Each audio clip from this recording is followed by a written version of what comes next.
Baik, ini ada yang mau masuk lagi nih Pak. Silahkan, ini mau masuk ini sampai mau sorga ini. Silakan, mau sorga, ikutlah Yesus. Selamat malam. Selamat malam, Bos. Ya, ya, selamat malam Pak. Ada beberapa hal yang mau saya luruskan. Ya, Alkitab PL sudah digunakan oleh gereja pada abad pertama. Bahkan Yesus sendiri mengajar menggunakan kitab PL. ya, Itu fakta. ya, Dan semua murid-murid Yesus itu kan orang Yahudi. Mereka menggunakan kitab PL. Jadi kekristenan kan bercikal bakal dari murid-murid Yesus. betul. Nah, jadi pernyataan Anda tadi itu tentu harus Anda ralat dong. Itu supaya jangan ada penggiringan opini yang tidak beres. Ya, Nah, itu.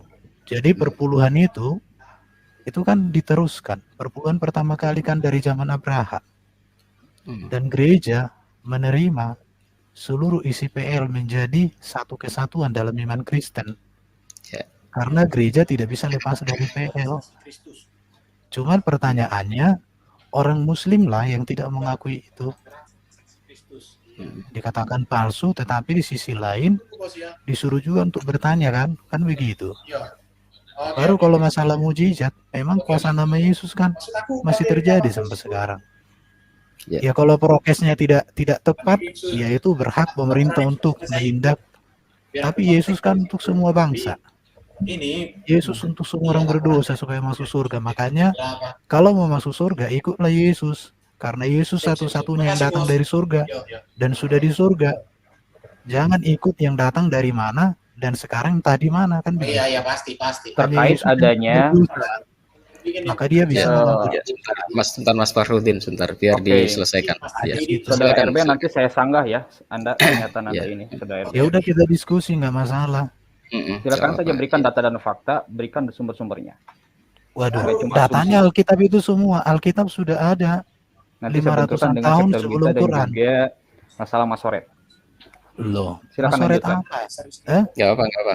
Sebentar gantian Apa kalau yang bicara. bermasalah dengan Septuaginta? Biarin, Dengan Masoret biar kan Mas tidak ada Farudin masalah, bro. Ya, Silakan dilanjut. Makasih Ya Bos. udah, silakan. kita diskusi aja. Baik, saya jawab sebentar ya Mas ya. Saya jawab sebentar. Jadi masalah perjanjian lama, memang kisah pertama kali itu Yesus itu juga beribadat di sinagog.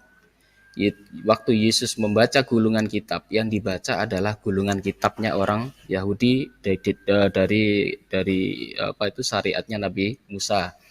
Karena waktu itu yang dibaca ya kitab-kitabnya Nabi Musa. Jadi waktu itu memang mereka mengadakan ibadah yang dilakukan dan syariat yang dilakukan adalah syariatnya Nabi Musa. Dan kitab itu sampai hari ini itu masih dipegang oleh orang Yahudi dan kitab itu masih dipakai sampai hari ini. Tetapi dalam perjalanannya, waktu itu perjalanannya kan akhirnya pecah nih. Jadi ternyata orang-orang Yahudi sudah curiga nih, kelompok-kelompoknya dari murid-murid Yesus ini kok mereka mengadakan kegiatan sendiri. Akhirnya mereka pecah, mengadakan ibadah sendiri, mendirikan gereja sendiri, bahkan membuat kitab suci sendiri meskipun tidak bisa meninggalkan kitab perjanjian lama. Akhirnya kitab perjanjian lama itu tetap dipasang di dalam kitab mereka, dikatakan ini perjanjian lama dan itu ada perjanjian baru. Memang betul, sejarahnya memang seperti itu. Tetapi orang Yahudi sampai hari ini itu sebetulnya perjanjian lama mereka itu ditafsir dimasukkan dalam kitabnya orang Kristen, itu sebetulnya mereka tidak rela karena kitab suci mereka gitu loh. Kan beda-beda akidah ini. Akidahnya sangat berbeda sekali. Akidahnya orang Yahudi dengan akidahnya orang Kristen itu kan berbeda sekali. Sementara orang Kristen mengakui kitab sucinya orang Yahudi itu juga milik mereka. Bapak bisa bayangkan ya. Begitu, itu pembukaan dari saya. Mungkin Mas Fakhrudin bisa menambah, silakan. Yahudi, sebentar. Yahudi yang mana yang menolak? Adanya pernyataan dari saudara RB yang menggunakan nama saya dengan Pak Edi Praetno dulu. Sebentar Nanti ya, kapan-kapan dengan ya. Silakan Mas Pak Eben mungkin ya, sama Pak Edi. Iya, mungkin. Orang Yahudi mana yang keberatan, Pak? Banyak sekali. kita Yahudi yang mana ketemu dengan sebutkan? Kalau loh, Yitzhak, sebentar, Valen dan bukan lain-lain itu Yesat, kan Yahudi, itu kan bukan, Yahudi TikTok. bukan. Saya tidak mengakui Yesat itu Pak Yahudi. Kita kenal dengan siapa itu rabi-rabi Yahudi banyak. Ada beberapa. Bahkan kita dengan Bapak Menachem Ali itu punya link, punya kenalan banyak di kelompoknya rabi-rabi Yahudi. Dan rabi-rabi Yahudi dalam semua pemahamannya akan bertolak belakang dengan pemahaman orang Kristen, Pak. Jadi nggak mungkin sama. Oke, Rabi Yahudi itu lahir tahun berapa, Pak? Yang kalian pakai itu? Betul itu. Iya, Rabi Yahudi yang Anda maksud itu Rabi Yahudi ya sampai hari ini. Lahir tahun berapa, Pak? Bicara. Enggak, gini. Sebentar saya bicara dulu. Sebentar saya bicara dulu. Supaya nanti Bapak silakan. Rabi yang Bapak maksud itu lahir tahun berapa? Sementara orang Kristen sejak zaman Yesus, sejak zaman Rasul, sejak zaman gereja mula-mula sudah menerima seluruh kitab PL menjadi kitab suci. Sementara Anda memakai Rabi Yahudi. Pertanyaan saya, Rabi Yahudi lahir tahun berapa yang menjadi acuan kalian? Itu yang harus kalian tahu. Gini Pak, gini ya. Rabi dalam Rabi lahir tahun berapa? Saya nggak bisa Anda ngomong kayak gitu. Saya jawab dulu sebentar. Jadi sejarahnya Rabi itu Pak, itu ada silsilah itu nyambungnya sampai ke suku Lewi. Karena orang Lewi ini yang mempunyai hak keimaman di peribadatannya orang Yahudi. Dan itu sampai hari ini itu ada jalurnya khusus. Nggak bisa putus itu. Jadi kalau ada orang yang non Yahudi ngaku-ngaku Anda sudah salah sejarah, Pak. Sebentar saya bicara. Tahun 70 Bait Allah sudah dihancurkan. Sistem Saudara Erben, baiknya Anda hargai yang punya lapak. Anda ini nyerocos bukan begitu. Kalau sudah salah harus diluruskan. Udah beres baru disanggah. Bukan begitu. Akademi Kristolog. Hargai dong yang punya rumah. Kalau sudah salah saya harus luruskan. Supaya Anda kesalahan nanti itu jangan nyerocos terus. Bukan sudah salah, saya harus luruskan. Hargai tahun dulu, 70 Bait Allah sudah dihancurkan. Baik, ini saya luruskan lagi. Jadi supaya bukan Pak Ebet itu salah, saya ngeluruskan, Pak. Jadi ini Bapak jangan menggiring opini yang tidak benar. Jadi sistem kelewian tahun 70 sudah tidak ada lagi kurban. Bait Allah sudah hancur. Jadi Rabi yang mana sampai sekarang masih ada. Silakan Mas Farud. Rabi yang mana? Coba di mana lagi orang yang mempersembahkan korban di Bait Allah? Ini waktu saya ya, Saudara Erben. Ketika Anda punya telinga dua, ya lebih baiknya juga dengarkan. Kalau Anda punya mulut satu, ya lebih baik dua dulu yang di posisi dikedepankan. Gini Saudara Erben, ketika pernyataan Anda yang disampaikan sejak awal ketika Anda masuk yang menggunakan nama ini, Anda menyatakan bahwa sejak awal telah penggunaan PL dari pihak Yahudi sendiri. Pertanyaan saya satu, buktikan jika memang sejak awal orang-orang yang pada abad ke-1 bagaimana Anda nyatakan bahwa mereka telah menggunakan PL. Bisa nggak Anda memberikan data bahwa seperti halnya Ignatius yang hidup dari 1 hingga abad ke-2 Masehi, Polikarpus dari Smyrna, mereka menggunakan dari PL. Ingat, P ini sejak awal digunakan istilah pada zaman Irenaeus. Coba berikan buktinya atau share ke sini. Saya baru kasih satu pertanyaan. Berarti ini akademik Kristolog, namamu akademik tapi kamu nggak akademik berbicara. Saya bertanya kepada Anda mana buktinya. Saya mau luruskan. Istilah PL itu memang baru ada di zaman gereja, bapak-bapak gereja. Istilahnya saja. Tapi kitabnya yang Kejadian sampai Maliaki sudah ada 400 tahun sebelum Yesus. Jika itu penggunaan itu adalah sesuatu, kitabnya Anda dengan sebutannya berbeda. Ketika saya ngomong, Anda nyerocos.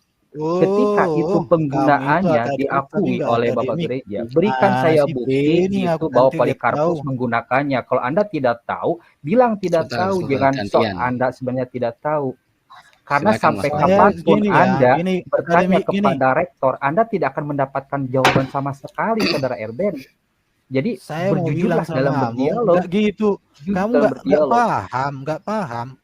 Bukan masalah dialog, Anda sebenarnya tidak tahu apa yang saya tanyakan. Yesus ketika mengajar di Bait Allah, dia memakai kitab apa? Bukankah dia memakai kitab PL? Coba buktikan, ada nggak?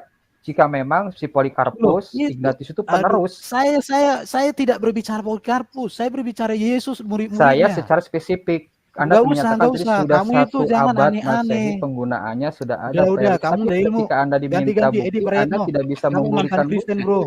Saya dengan kamu aja. Itu baru satu saja ketika saya memberikan data kontradiksi antara dari Masoret dengan Septuaginta. Anda akan melongo. Gak nyambung bicara sama Anda yang tidak tahu apa-apa, saudara Erben. Saya sudah bilang Yesus mengajar di bait Allah itu memakai kitab PL. Kita membahasnya dengan otak tenang. Ya, sabar. Gantian. Kamu bicara abadnya dong, saya berbicara Yesus. Otomatis bisa memberikan data dan fakta, bukan asumsi. Aman, Udah aku bilang Yesus mengajar memakai kitab PL. Jadi yang Masoret atau Septuaginta ya? Aduh, Septuaginta sudah ada abad ketiga sebelum Masehi. Hah? Iya Tuhan. Sejak kapan? Oke, sudah ada sejak Masehi. Sama dengan Masoret nggak nyampe ke sana ilmu. Sama nggak Masoret? Saya ini baru mau mengasih contoh nih. Ketika saya kasih kontradiksi, Anda akan melongo. Karena apa yang saya kasihkan, Anda pasti baru tahu.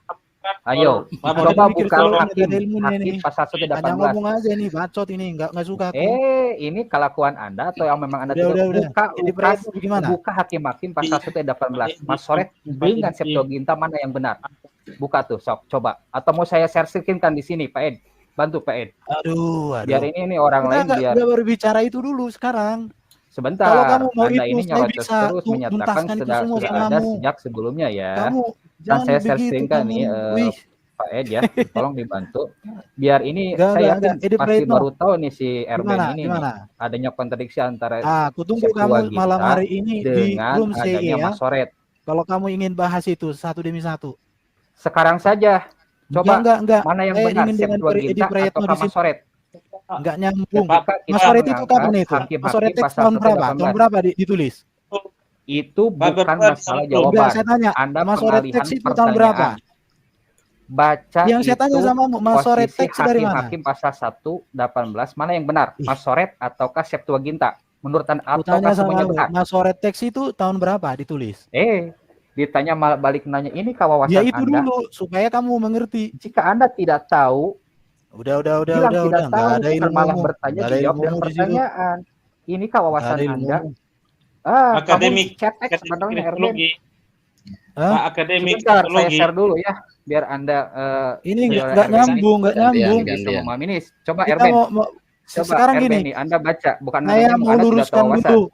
Kitab PL Perjanjian Lama sudah digunakan oleh gereja sebelum Islam datang.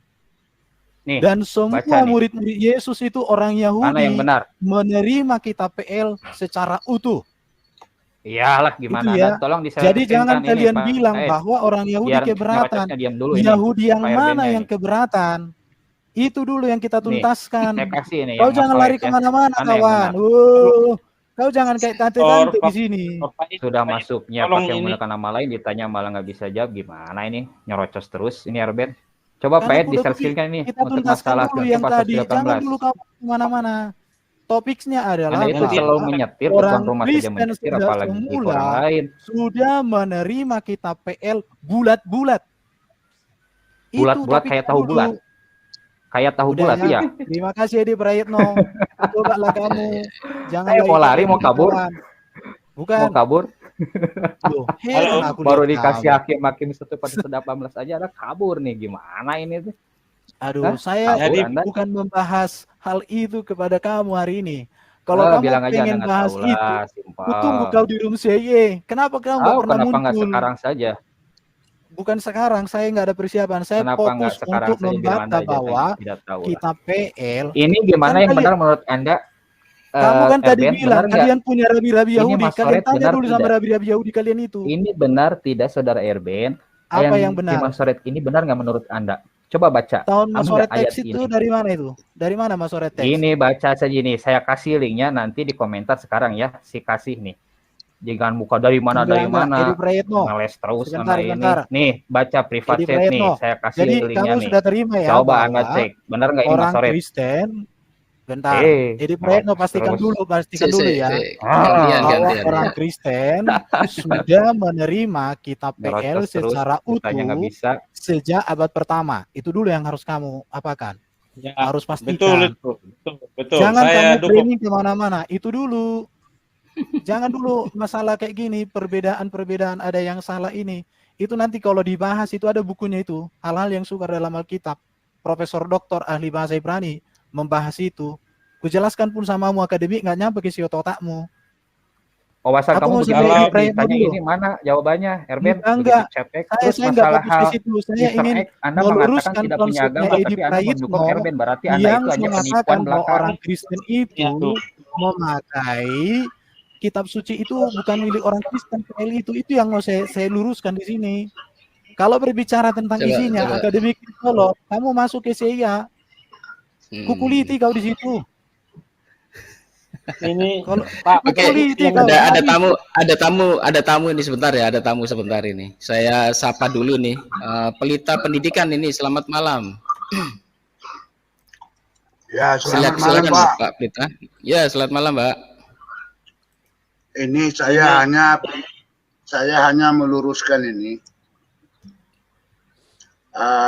Tadi saya dengar itu kan kurang baik lah kita saling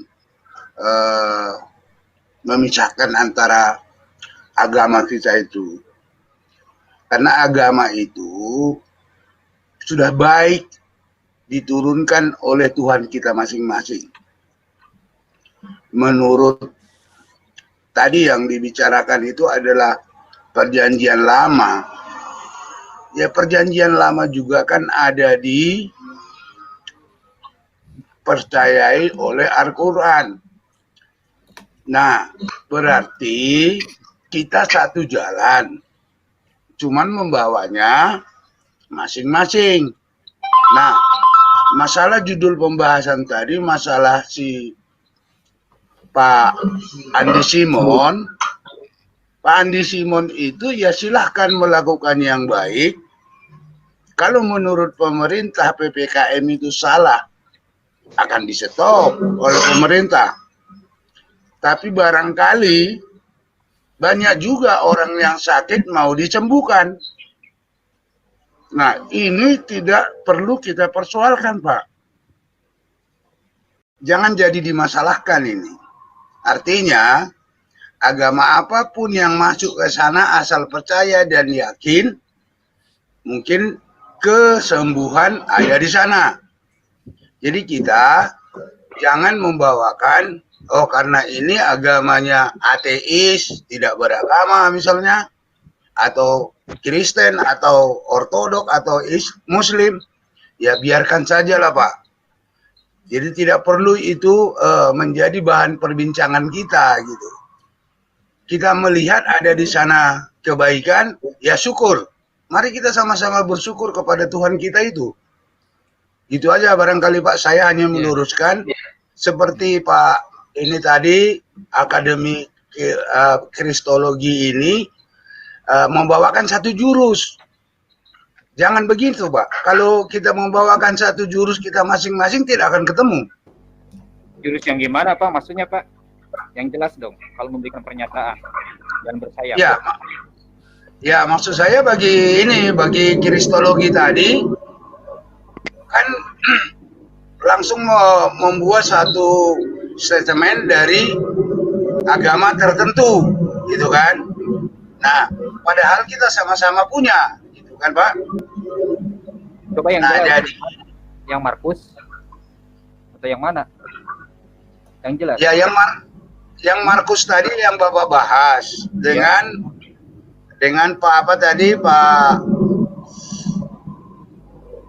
mau masuk surga, kan begitu. Jadi tidak perlu barangkali kita lebih dalam mempertentangkan hal-hal yang paling sensitif gitu.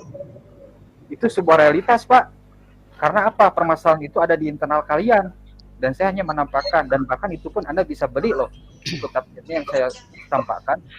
Jadi apa yang saya sampaikan punya data dan fakta, bukan asal nyerocos kayak si Erben. Jika Anda silakan cek tafsirnya, cek posisi halamannya. Jadi memang bahwa apa yang disampaikan tidak ada pembohongan. Benar apa adanya. Anda tidak percaya, silakan beli tafsir itu, 2 tafsir itu. Jika memang menurut kita itu bohong. Pertanyaannya, Ini bro apakah yang Kristolog saya ya. katakan itu benar ataukah tidak menurut Anda? Kalau saya pakai cara belajarmu tentang Alkitab, malam ini juga saya bisa tunjukkan ratusan ayat-ayat Quran yang bertentangan.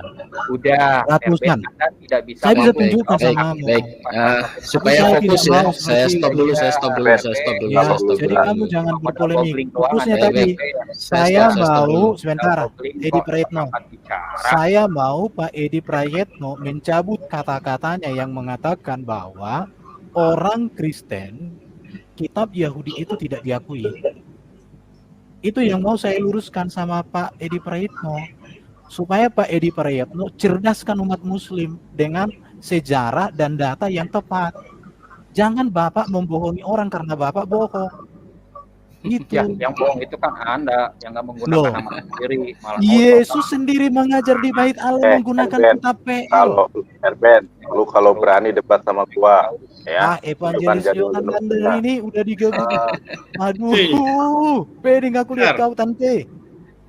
Bentar. Ini ada Mas Yonatan Nandar. Kita sapa dulu ini. Selamat malam. Assalamualaikum Mas Yonatan. Silakan. Waalaikumsalam warahmatullahi wabarakatuh. Burukim habaim likulam baru kasyak baru kata Adonai Eloheinu meleka olam fi Adonai Eloheinu Elohaya Elohim Shema Yisrael Adonai Elohim Adonai Echad.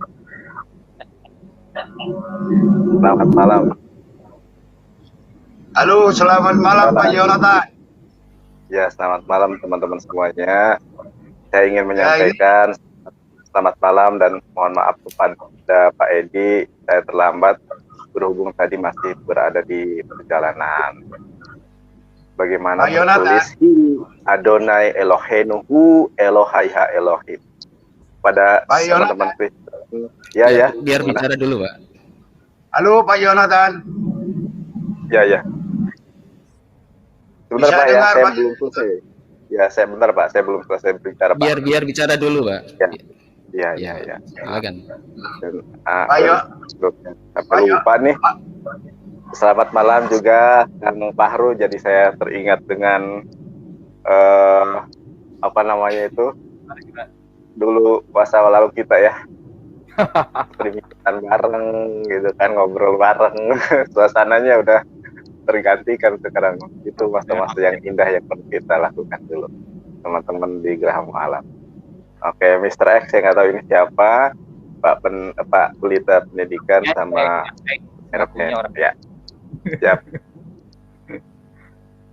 Jadi saya menghimbau kepada teman-teman Kristen, saya kehilangan lawan debat nih. Gracia Velo ngacir, Deking Gadas ngacir. Kalau Bang Erben atau siapa yang mau berdebat dengan saya sangat bersedia dan sangat senang sekali karena sudah lama saya tidak berdebat ini ya. Kalau di di channel Pak Edi juga boleh ditentukan waktunya. Gini. Jamnya, harinya. Evan Nandar. Kalau kau mau ingin dialog dengan saya, kau masuk room CIA. Ya. Gini, Bro. Gini ya. Kalau kamu mau masuk bisa itu. Jangan kau dengarkan, supaya kau jangan jago kandang, tapi jago tandang sekali-sekali. Siapa? Aku nggak punya kandang. Aku dengarkan. Kalau di kandang aku tuh di channel aku nggak punya kandang. Oh ya udah. Kalau gitu kau masuk CIA dulu sekali-sekali ya. Itu mah nanti bikin channelmu rame. Nggak mau aku. Ini aja. Kalau nggak debat dunia nyata. Nggak usah aku live-kan kau. Aku. Nggak laku kok kau. Nggak aku live-kan. Oke. Baik. Biarkan Mas Nandar bicara dulu. Mas Pak Erben silakan diam dulu. Silakan Mas. Ya, kenapa? Karena apologet Kristen itu botol semua. Gracia Velo. Dengarkan saya. Nandar, kapan kau tobat kau? Nandar. Ya. Silakan Mas Nandar. Yang foto ya. Saya dulu waktu 2013 pernah bertemu dengan Pak Edi di Universitas Muhammadiyah di Surabaya ya, ketika Gracia Velo debat. Saya kira orang ini hebat. Ternyata tumpukan buku seperti keledai membawa buku. Saya kira dia bisa baca Arab. kana indallah dibaca kono Nah, itu bukan hal yang indallah. esensi itu. Bukan hal itu hal Sekarang gini esensi aja, juga. kapan kau dialog dengan saya di CI, aku tunggu ya. Kenapa harus di kandangmu? Kenapa harus di kandangmu? Di Pak Edi juga bisa ini. Aku Kenapa di saya? Kenapa di kandangku itu CI? kalian diperlakukan dengan baik? Kalau di kandang Gua kalian bilang kan kayak gua nggak di kandang gua, di Pak Edi ini. Yang Pak Edi kandang gua itu bukan. bukan kandangku itu, bukan kandangku itu. Kandang. Kandangku Kalau di di CI itu gantian kandang dulu. itu. Biar gantian dulu, jangan saling ya. sahur manuk. Ya, Bentar dulu. silakan. Gini. Ini Aku topik tunggu kita ini, sebentar. topik kita ini ngomong. bukan sebentar ya. Ini topik kita bukan membuka ajang debat. Kita membahas aku masalah. udah rindu loh pastor, sama Pak Edi ya. Prayitno ini dulu tanggal 22. Betul. Pak Edi, ini temanya apa ya? Pak Edi. Pak Edi Prayitno pernah aku telepon nggak diangkat, kue yang nggak dibalas. Oh, gitu ya. Iya, penasaran aku. Ada ilmu Minta kau. otak dulu sama kamu. Sebentar. Biar Mas Nanda Aku bicara. Edi Prayitno lah. Pak Edi, Itu ini yang temanya paling tentang cerdas apa? Biar saya tanggapi Pak Edi. Jadi gini, Pak Edi, ini temanya tentang apa? Bandar, Dengarkan dulu. sama akademik Kristolog. Kamu Menurut saya Edi Prayitno lebih cerdas, jadi saya lebih butuh yang cerdasnya aja. Jangan yang kruyul. Oke, kapan Pak Edi Prayitno kita dulu diskusi. Nanti kita bikin sesi khusus untuk sesi khusus debat. Itu aja ya. Saya tunggu Edi Prayitno ya. Siap. Ya, mudah-mudahan kau kembali kepada jalan yang kebenaran, kan begitu. Siap.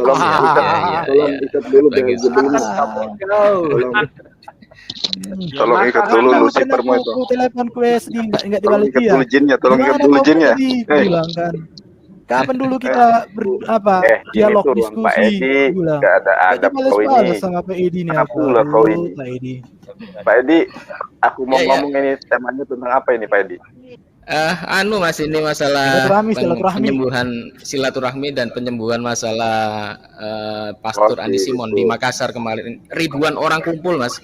Dan itu tidak prokes kemarin kan ya. Kok diizinkan? Itu yang kita pertanyakan. Silakan Mas Nanda. Nah, itu artinya nama Yesus itu masih berkuasa sampai sekarang. Haleluya. Dengarkan. Ya Allah, ini orang apa nggak tahu etika, heran deh. Bang aku yang dia bicara kok. Kenapa? Ya Nandar Ikat dulu jinmu, ikat dulu. Kau ngomongnya cepat, jangan lambat. Pusing aku dengarnya. Ini orang cepat jinmu. Iya. Ikat dulu jinmu. Kalau jin di kami itu nggak bisa diikat, karena jin nggak bisa bertobat jadi memiliki agama, masuk surga lagi. Ya sebentar, biar diam dulu. Kepingin debat, jadi aura debatnya keluar semua ini, Mas. Saya orang Kristen ngasih saya tungguin tuh. Saya nggak suka dialog diskusi. Pak Nandar, saya mau tanya Pak Nandar nih. Ini Pak Nandar, nama Yonatan Nandar ini nama baptis apa nama dari sononya? Nama penipuan. Nama penipuan. Nama yang bagus dibuat untuk menipu. Memang Nandar inilah. Namanya Muhammad bin Laden gitu. Kok namanya Yonatan Nandar? Bentar. Pak Edi, saya tanggapi dulu ya. Ini nonton diikat dulu Lucifernya, Beelzebulnya diikat dulu. Oke, saya tanggapi. Udah dilepaskan setannya sama Andi Simon di Makassar, Bang. Pak Edi, aku belum ngomong aja ini iblis sudah pada kepanasan ini ya. Nandar. Lah, bisa diam nggak? Oke, masalah penyembuhan ini ya Pak Edi ya. Pertama, bahwa tidak ada satupun di dalam kekristenan yang mampu menggenapi tentang contoh Matius 16 ayat ke-16 dan berikutnya sampai Matius 20 ayat ke-21 itu ya, tentang pindah gunung. Oke, saya tidak akan membahas itu. Yang saya akan tanggapi tentang penyembuhan. Kalau kita melihat Matius 7 ayat ke-20 ayat ke-21 ya dan 22, pada hari terakhir banyak orang yang akan berseru kepadaku, Tuhan, Tuhan, bukankah kami bernubuat demi namamu dan mengusir setan demi namamu dan mengadakan mukjizat demi namamu? Pada waktu itu aku akan berserang kepada mereka dan berkata, aku tidak pernah mengenal kamu, nyahlah daripadaku, kamu sekalian pembuat kejahatan. Nah, jadi orang-orang yang kemudian mengadakan sebuah seperti KKR ya, kebaktian kebangunan rohani yang ada di dalamnya itu penyembuhan dan lain sebagainya, itu saya lihat, saya cermati, saya amati, saya eksplorasi, itu tidak benar adanya. Kadang itu adalah sebuah rekayasa dan itu sudah tidak asing lagi bagi kita semua. Adapun penyembuhan dari Pak Pastor Andi Simon, saya nggak tahu apakah memang itu adalah karunia penyembuhan atau hanya memang seperti dukun. Karena begini Pak Edi, jangankan Pastor Simon ya, di zaman dahulu saja banyak tabib-tabib, banyak dukun-dukun yang melakukan karunia yang sama. Bahkan di kampung saya ini banyak kemudian orang-orang perdukun, bukan di kampung saya, di kota saya lah ya. Kalau kampung saya nanti kalau ada yang dengar nanti tersinggung gitu kan. Di kota saya, kota kampung halaman saya itu banyak dukun-dukun yang kemudian membuka mukjizat kesembuhan, istilahnya seperti itu ya. Menyembuhkan manusia yang sakit ini, yang sakit itu. Emang sembuh dia. Bayar sekian, sembuh. Cuma sembuhnya itu nggak bertahan lama. Nah, di sini itu bukanlah mukjizat, akan tetapi itu adalah sihir. Contoh dulu Nabi Musa alaihissalam ketika melemparkan tongkatnya, ya, maka tongkat itu jadi ular. Nah, kemudian tukang-tukang sihirnya Firaun itu pun melakukan hal yang sama. Dan tongkatnya ahli sihir pun berubah menjadi ular. Jadi sama-sama bisa melakukan hal itu. Itu namanya sihir. Kalau toh penyembuhan itu ada. Dan penyembuhan itu ada, ini sudah dinubuatkan oleh Yesus di dalam Matius 7 ayat ke-22. Nanti banyak orang di hari akhir itu berkata, wahai Yesus, kami telah menyembuhkan demi namamu. Wahai Yesus, kami telah bernubuat demi namamu. Apa kata Yesus? Enyahlah engkau, hai pembuat kejahatan. Ada beberapa kejahatan yang mereka lakukan. Pertama, mereka menuhankan Yesus. Yang kedua, mereka melakukan penyembuhan atas nama Yesus. Kenapa? Karena Yesus tidak mempunyai kuasa untuk menyembuhkan. Yang memiliki kuasa untuk menyembuhkan adalah Allah Subhanahu wa taala. Ya, kalaupun Yesus pada saat itu ketika hidup mampu menyembuhkan, itu biiznillah, atas izin Allah yang disebut dengan bermukjizat. Lalu kalau ada orang yang mengaku-ngaku demi nama siapa? Demi nama Yesus kah? Demi nama dukun-dukun itu juga banyak yang mengatakan demi nama inilah, nama itulah. Itu mereka semua adalah bersinergi, berafiliasi dengan Beelzebul atau Lucifer. Itu ada. Makanya Ustadz Abdul Somad di dalam ceramahnya mengatakan yang sampai detik ini kontroversi, di salib itu ada titik-titiknya. Kenapa? Memang saling bersinergi dan itu akan terus ada. Ini namanya apa ini? Dengarkan saya dulu. Enggak, udah Dengarkan saya dulu. Cukup ya. Kamu jangan ini apa? Pak. Saya mau luruskan beberapa hal. Yang pertama, Jin mau ikut dulu. Bentar. Jadi Praetno, bentar. Yang pertama, mujizat Musa dengan mujizat orang Mesir berbeda. Karena ular-ular orang Mesir diteran oleh Musa. Artinya, mujizat yang dari Tuhan unggul atas mujizat setan. Itu, jadi kamu tidak menceritakan cerita itu secara utuh. Bagi orang Kristen, orang yang menceritakan tidak utuh, itu biasanya pekerjaan iblis. Jadi kamu menuduh aku iblis karena kamu sebenarnya iblis. Itu yang pertama. Yang berikut ya, gua belum selesai ngomong iblis. Yesus memiliki kuasa. Dengarkan dulu. Kau diam dulu. Dungu. Dengarkan aku dulu. Saya mau luruskan lagi. Satu lagi. Yesus ketika mengutus murid-muridnya itu diperlengkapi Yesus dengan kuasa. Tetapi memang inti dari pelayanan itu bukan tentang mujizat. Tetapi orang diubahkan dan memiliki kepastian masuk surga. Itu intinya. Jadi kamu bilang tadi Yesus nggak punya kuasa. Yesus ngomong kok, kepadaku telah diberikan kuasa di bumi dan di surga. Aku menyertai kamu senantiasa sampai akhir zaman. Tanda-tanda ini akan Ibraninya apa itu? Bahasa Ibraninya itu apa itu? Nggak ada itu bro. Yesus punya kuasa itu nggak ada. Nah, ya. Nggak ada bagimu. Yesus itu mengatakan. Buktinya di Makassar banyak doktrin, namanya dogma, itu namanya bro. Nggak ada Yesus yang punya kuasa. Lah, apa aku tidak dapat melakukan apa-apa terhadap diriku sendiri, apa yang aku lakukan atas kehendak Bapakku di sorga, bukan atas kehendak Yesus. Lagi pula saya ingin menyampaikan, dengarkan saya dulu. Itu tadi kamu memfitnah saya, dengarkan. Aduh ini, wah, bentar ya. Dengarkan saya dulu. Dengarkan saya dulu. Kamu sudah memotong saya tadi. Kamu tadi sudah memotong. Kalau salah betul itu bukan saya dan kamu yang menilainya, tetapi orang lain. Diulang-ulang dianggap orang kebenaran. Ulang-ulang apa? Lah, nggak boleh apa? Sekarang saya mau tanya. Ya, sekarang saya mau tanya. Sekarang saya mau tanya. Kalau memang mukjizat kesembuhan itu ada, kenapa banyak rumah sakit Kristen? Kenapa nggak disembuhkan aja atas nama Yesus?